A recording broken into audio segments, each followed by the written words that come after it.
Magandang umaga po sa inyong lahat mula sa Pag-asa Weather Forecasting Center. Narito na ang lagay na ating panahon ngayong araw nga ng Lunes, July 29, 2024, opening ng classes dito sa ating bansa.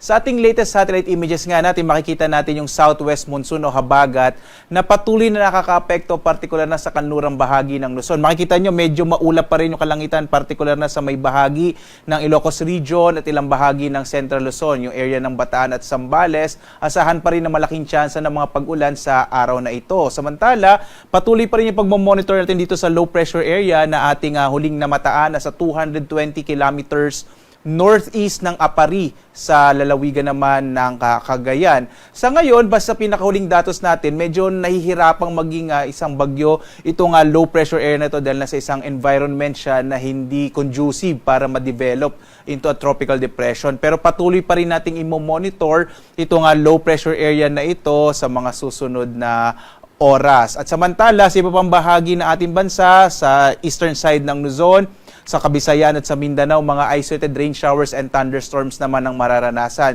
Kaya sa mga kababayan natin, lalong-lalo na sa mga magulang, mga guro, mga estudyante na papasok ngayong araw, asahan pa rin natin yung mga pag-ulan sa hapon hanggang sa gabi, habang sa tanghali may tsansa medyo mainit na panahon, lalo na sa may bahagi ng Kabisayaan at sa Mindanao. Sa ngayon naman, maliban dito sa low pressure area na ating minomonitor, ay wala na tayong nakikita iba pang low pressure area o bagyo man sa loob at labas ng Philippine Area of Responsibility. Habang sa mga susunod na araw, inaasahan natin na hihina na nga itong southwest monsoon, kaya posibleng mga thunderstorms na lamang ang mararanasan sa mga susunod na araw, bandang hapon yon hanggang sa gabi.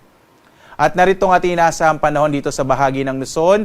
Inaasahan natin ang itong area ng western section ng Luzon ay makararanas pa rin ng mas malaking tsansa ng mga pag-ulan. Ito ay dulot nitong southwest monsoon o habagat. Partikular na nga itong area ng Ilocos Region, Bataan, Zambales. Posible din yung area ng Cordillera, partikular na sa Abra at sa bahagi naman ng Benguet, dyan sa may Baguio din. Sa nalalabing bahagi ng Luzon, inaasahan naman natin ng mga isolated o pulupulong pag-ulan, pagkilat, pagkulog, habang malaki yung tsansa na medyo mainit na tanghali ang mararanasan, lalo na dito sa may silangang bahagi ng Luzon. Agwat nga ng temperatura natin sa Lawag sa 24 to 32 degrees Celsius, sa Tuguegarao aabot na hanggang 33 degrees Celsius, sa Baguio 70 to 22 degrees Celsius, sa Metro Manila naman 24 to 32 degrees Celsius, sa Tagaytay 24 to 31 degrees Celsius, habang sa Legazpi sa 24 to 32 degrees Celsius. Dito naman tayo sa Palawan, Visayas at Mindanao. Dito sa may area ng Palawan, inaasahan din natin ang mga isolated rain showers and thunderstorms. Agwat ang temperatura sa Calayan Islands, 25 to 31 degrees Celsius. Sa Puerto Princesa naman, 25 to 31 degrees Celsius. Malaking bahagi din ng Kabisayan ang makararanas ng generally fair weather, pero may tsansa pa rin ng mga isolated rain showers and thunderstorms. Agwat ang temperatura sa Iloilo, 26 to 32 degrees Celsius. Sa Cebu naman, 25 to 32 degrees Celsius. Habang sa Tacloban, nasa 25 to 32 degrees Celsius.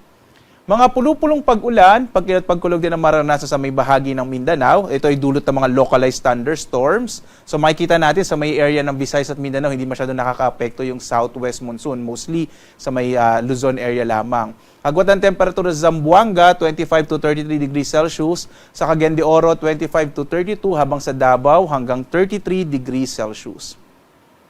Sa kasalukuyan nga, wala pa rin tayong nakataas na gale warning sa anumang bahagi ng ating bansa. Pero nagpapaalala pa rin tayo sa mga posibilidad ng mga biglang paglakas ng alon, dulot ng mga thunderstorms. Pero generally, ligtas sa pumalawat ang mga sakyang pandagat at malilit na mga bangka sa mga baybayin ng ating bansa.